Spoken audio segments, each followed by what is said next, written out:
اهلا وسهلا بحضراتكم. انا دكتور احمد المصري، استشاري جراحه المناظير والسمنه. النهارده هنتكلم على موضوع مهم جدا جدا جدا، وما ينفعش حد بيفكر يعمل عمليه من عمليات السمنه غير لما يتفرج على الفيديو ده او يسمعه. بصوا يا جماعه، دايما المريض لما بيجي يتكلم او يجي يكشف، اول سؤال بيعمله او اول كلمه بيقولها: دكتور انا زهقت من الدايت او جربت دايت كتير وعايز بقى اعمل الحل النهائي، اعمل العمليه. او جمله تانية: اختار لي بقى عمليه اللي انا مرجعش ازيد بعدها في الوزن ابدا. بصوا يا جماعه، الناس دي كلها بتفكر غلط، لانه الناس في تفكيرهم عايز يعمل عمليه مثلا زي التكميم عشان ياكل قليل ويخس، بيخس ويرجع يتخن تاني. او ناس تانية مقتنعه انها عايزه تعمل عمليه زي تحويل المسار، فياكل الحلويات ويشرب بيبسي ويعمل اللي هو عايزه ويخس، دول بيرجعوا يتخنوا تاني.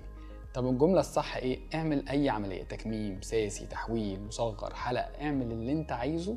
وتعلم حاجه مهمه جدا، انك لازم تغير العادات والسلوكيات بتاعتك عشان تخس. لما نيجي نتكلم على العادات والسلوكيات بالنسبه لعمليات السمنه، يعني اتعلم اكل ايه وامتى وازاي عشان افضل محافظ على العمليه. طب يا دكتور انا اعمل ده ليه؟ طب ما اعمل دايت بقى لو العمليه، لو في الاخر بعد ما اعمل العمليه هعمل كل الكلام ده.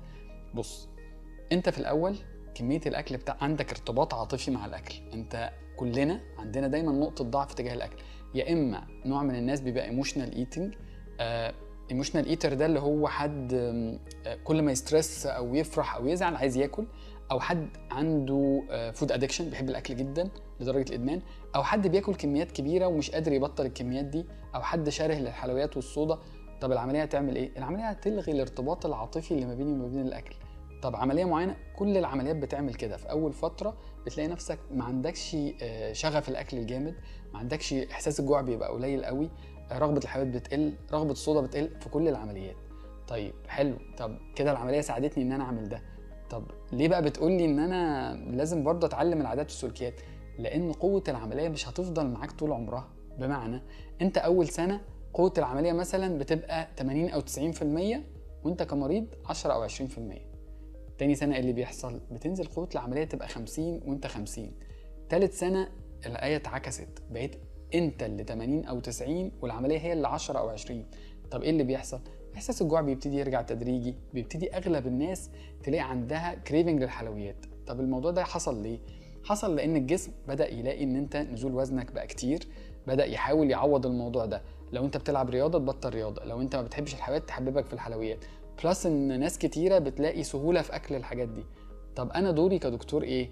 بص، دوري افهمك من الاول انه العمليه مش سحر، العمليه وسيله بتساعدك تتغير، اللي هو زي ما قلنا اتعلم اكل ايه وامتى وازاي، واستغل قوه العمليه ان انا اعدل لك ده.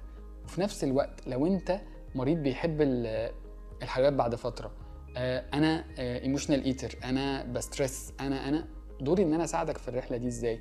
اولا اعمل لك عمليه كويسه، ما تبقاش بترجع، مش متبهدل، مش تعبان، لان ده هيتعبك بعد كده. فانا لا، اعمل لك عمليه مظبوط، ده اول دور كجراح.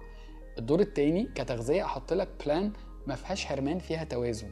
الدور التالت يجي بدور الهيلث كوتش، ان انا بمانج الاسترس اللي انت فيه، اللي بيدخلك في اغلب المشاكل دي، عشان تقدر تحافظ على العمليه على المدى البعيد.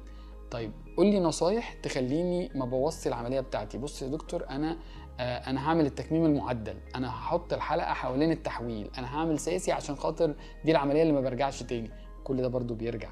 فانت اعمل اي نوع عمليه اكوردنج لاختيار الدكتور بتاعك. يعني انا كدكتور لما بقعد مع المريض بشوف المعطيات او الداتا بتاعته، الحاله المرضيه بتاعته، وبختار له انسب عمليه. بقول له بص، العمليه دي تبقى مناسبه لك. في مريض يبقى مناسب للتحويل بس ما عندوش استعداد يكمل مع الفيتامينز طول عمره، مش هينفع اعمل له تحويل مسار واسمع كلام الناس اللي بتقول له لا ده الفيتامينز شهر شهرين ويرجع صحته تبوظ وهشاشه وانيميا او اقول له اعمل لك جي شيب وما تاخدش فيتامينز مفيش حاجه اسمها الكلام ده كله.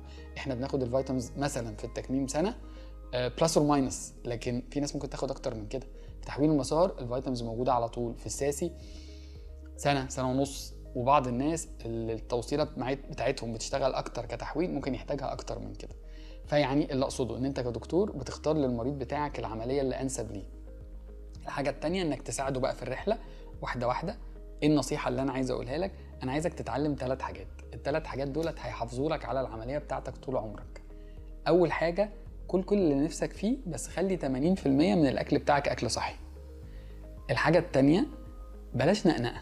يعني دايما خلي اكلك يوصل لغايه 4 ساعات. دكتور انا اول ما عملت العمليه باكل كل ساعتين. كلنا بنعمل كده، بناكل كل ساعتين او 3 ساعات في اول مثلا 3 شهور.